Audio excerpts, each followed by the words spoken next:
and we'll talk about the fear of being judged. This leads to, people being shy. This leads to what we call social anxiety. When you're scared of people judging you. This comes when you're too focused on yourself.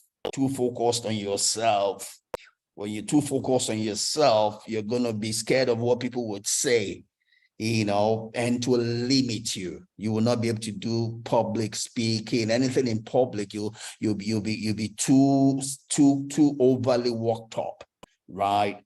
That you be incapacitated. This is my story. I grew up as a shy person. People don't believe that. I know. I'll share with one of my bros. The other day I told her that I'm an introvert. She said, "Wow." I said, "No, it's not true." She said, "When it's a copy in capital, no, that is not true. It cannot be possible." Because I deal with her. She sees me. The way I joke with people, the way I express myself, and she can't put the two together. Oh, introvert. This person is so expressive.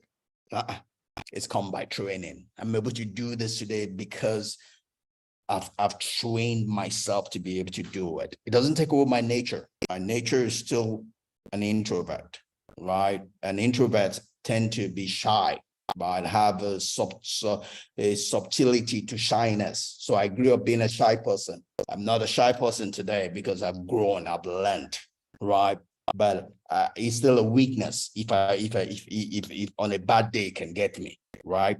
But the way I'm able to do what I do right now and overcome shyness and overcome people judging me is because I am not too focused on myself, or I'm not too focused on other people, right? I'm doing this right now. I couldn't be bothered about. I'm not doing this to impress anybody. So when I'm here to impress you, then I'm too careful. Oh, my hair. Oh, how did I barb my hair? What am I saying? No, I'm only here to express myself, right? I'm here to bond. I'm here to just do my thing. I'm in control of my thing. I'm a king in what I am doing. It has nothing to do with who is listening to me or not. I'm expressing myself. See, that's how you overcome being judged. Is by discovering who you are, knowing your strength, knowing your weakness. You express your strength and you defend against your weaknesses, right? But you build excellence on your strengths, right? So I couldn't be bothered what anybody's saying about me because I know myself, I love myself, and I'm comfortable under my own skin. That's how you overcome this. And people are always going to have their own opinion about you. Some people probably already judging the way I cut my hair. Some people are probably already judging the way I'm sitting down, or I'm doing this on a Sunday, whatever. See, that is not a statement of who I am. It's a statement of who they are. Because we all see according to who we are. And I'm not going to allow myself to be disturbed by someone having problem. I shouldn't allow my life to be disturbed by someone else's problem. I am here to express myself. I'm here to do my thing. This is my thing I'm doing, right? It's not about impressing anybody. I'm here to express, not to impress. And when you can get that, that's where you overcome the fear of being judged. You live by your life to express yourself, not to impress anybody. Right? Amen. Let's go on to the next fear here. All right. So the next fear we're looking at is a fear of losing our identity. Right? And typically, this is not easy. You get there. It's part of what you might call the fear of loss. It comes typically when an accident has happened, or a lot of things that have happened in your life. It comes from a place of maybe rejection also. And I've been here before, so I can talk about this. I've been in this place where I needed to find myself, right? And one of the things that helped me in this wise was connecting to people that I live life with. Today I'm connected to some people I went to elementary school with. It helps me. I'm connected to people I went to secondary school with. It helps me. I'm connected to people that I went to university with. It helps me. Uh, I'm connected with people that I work with, people that I grew up with, before my teens, it helps me. It tells me I didn't just drop from the sky. I grew, I grew, I grew, I grew, I evolved from somewhere. I have a past, I have a present, and I have a future, right? And sometimes you need that, that's the problem with some of the Black Americans, because they were taken out there as slaves. They don't really know their heritage. Oh, Africa. Africa is not a country. Africa is a continent, right? So if we say I came from Africa, where in Africa? I say West Africa, South Africa, East Africa. Sometimes that affects the identity of the Black American because he's not able to find his root.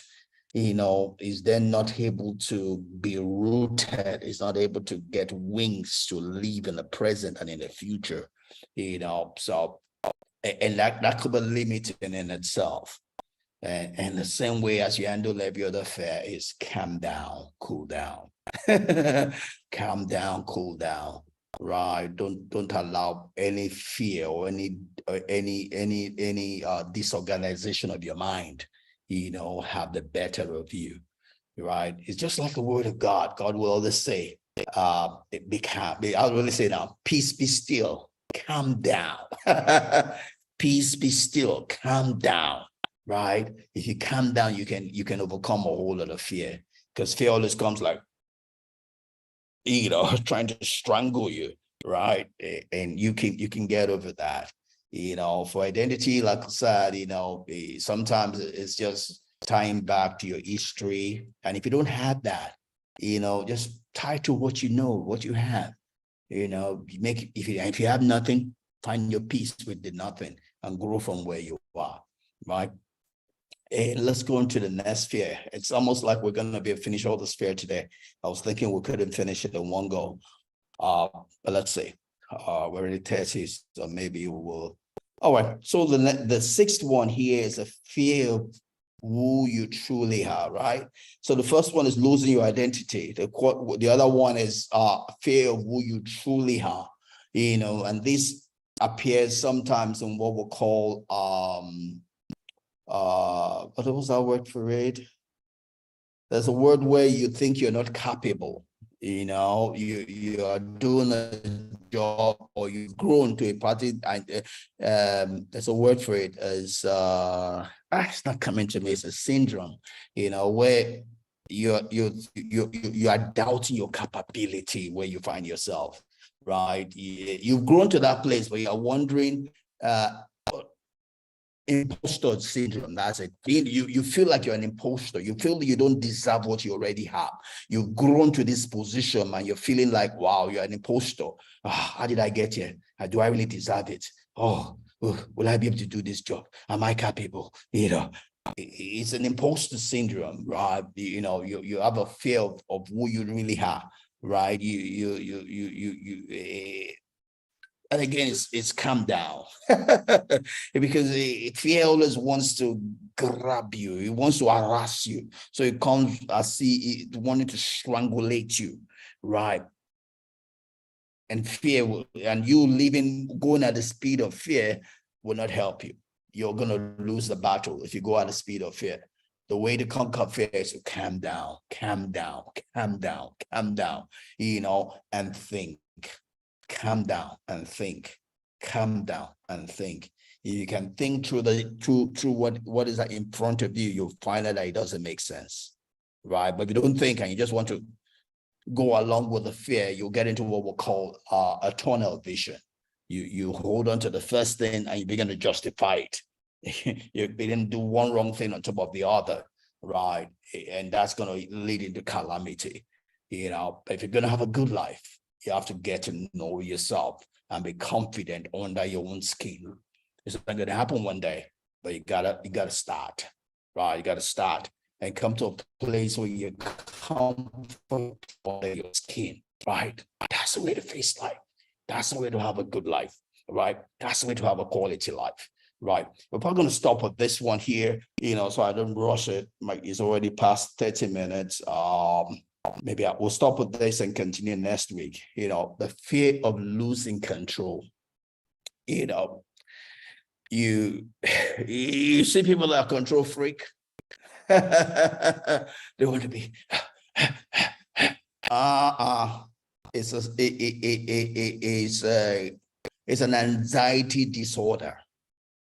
Being a control freak is not a good thing. If you find people that are trying to manage everything, it's not a good thing. It's an anxiety disorder to think that if you don't do things, things won't happen.